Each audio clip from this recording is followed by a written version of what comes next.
Chairman madam আসসালামু আলাইকুম। ওই কামলার বাচ্চারা কিছু কবি নাকি? ওয়ালাইকুম আসসালাম। চেয়ারম্যান ম্যাডাম শুনছি সরকার থেকে নাকি রিলিফের গম চাল তেল আইছে, তো আমরা তো গেছিলাম নিবার। ওইখানকার যে আপনার পিয়ন নাকি কয় আসিল, হে কইল ওগুলা নাকি দেওয়া যাব না। আপনি নাকি কইছেন ওগুলা নিতে নাকি টিয়া লাগবো।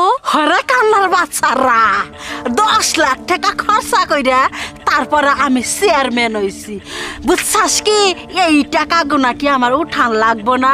চেয়ারম্যান ম্যাডাম আপনি এরা কোন ধরনের কথা কইলেন কোন তো? এলাকার মানুষ ভোট দিয়ে আপনার চেয়ারম্যান বানাইছে, আপনি টাকা পয়সা চাই খরচ করছেন, সরকার তো মাসে মাসে আপনার বেতন দিতেছে, তাই না? আর তাছাড়া এই যে রিলিফের গম চাউল তেল এগুলা তো হইছে গরিব মাইসের হক, এগুলা তো সরকার গরিব মাইসের দিবার কইছে।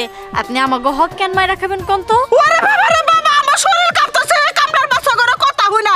ওই ওই ফকিনের বাচ্চারা, তোরা কি টাকা সারা ভোট দিছিস? সামনে এমনি তোরা ভোট দাস, তোরা আরে ফকিনের বাচ্চা লবি খাইয়া টায় তারপরে ভোট দাস। হ্যাঁ, ওই সরকারে কখন কি দেয় সবকিছুই তোমরা তাল রাখো, তাই না? আমার ব্যাপার, আমি দিলে দিমু, না দিলে না দিমু। টাকা দিবি তখন কার্ড বানাই দিমু, টাকা দিবি না তখন বাতার মাতার কার্ড দিমু না। আই হেটু তোরা স্টুপিড ইডিয়ট ললছে কোথাকার, আমার মুখের উপর দিয়ে কথা কয়। এই এত কথা কইতাছস কে?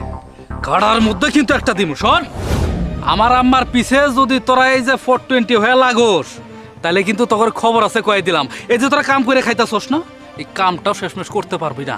শোন, নাক চুল সব কাইটা এলাকা থেকে বাই করে দিমু। এই তোরা আদার ব্যাপারী হইয়া জাহাজের খবর নিবে রাখছস, তাই না? একেবারে গেডি গড়ি করে ভাঙ্গে ফেলামু। তুই কার সাথে কথা কইতাছস? খেয়াল করছস? বেশি বাড়াবাড়ি করলে এই এলাকা সারা করে দেবো সবটি। থামুন চেয়ারম্যান সাহেব, আপনার পোশাক কুত্তা দিয়ে আমার অপমান করতেছেন। আমরা ভোট দিছি মাগ না, আমার ন্যায্য অধিকার হাতে করে ছাড়মু। হ্যাঁ, আঙ্গুর ন্যায্য রাঙ্গ দিয়ে তারপরে হইছে যাবেন। ওই পাসুন মাসুন গোনা কাইরানে তো আগে আরে কি করতেছেন? সাথে আর কামলা দিয়া না খাবার পারে দুইজনে এই ব্যবস্থাটা কর। তো চোখের সামনে আমার অপমান করলো।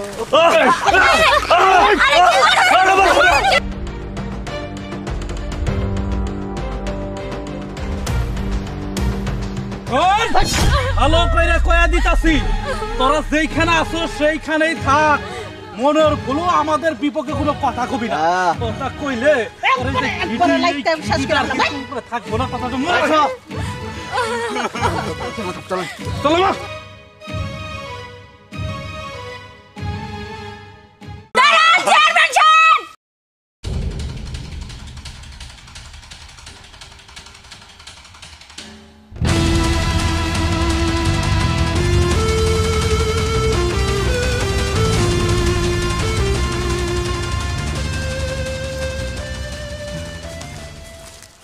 পয়সারি তুই কেরা যা আমারে ভয় দেখাইলি, আর আমি কি ভয় পামু? এই বান্দির বাচ্চা তুই কেরা রে? স্বীকার কর।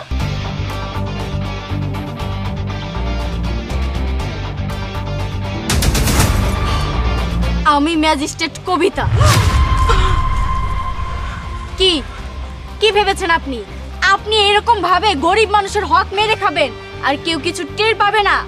আপনার নামে অনেক রিপোর্ট গিয়েছে, আমার হাতে কোনো প্রমাণ ছিল না বলে আপনাকে কিছু করতে পারিনি, তাই আমি বাধ্য হয়ে এই কামলা সেজে আজকে আপনাকে হাতে নাতে ধরলাম। এই যে সরকার থেকে যে রিলিফের গম চাউল তেল দেয় সেগুলো কি আপনাকে ভোগ করার জন্য দেয়, না গরিব দুঃখীদের মাঝে বিলিয়ে দেওয়ার জন্য দেয়?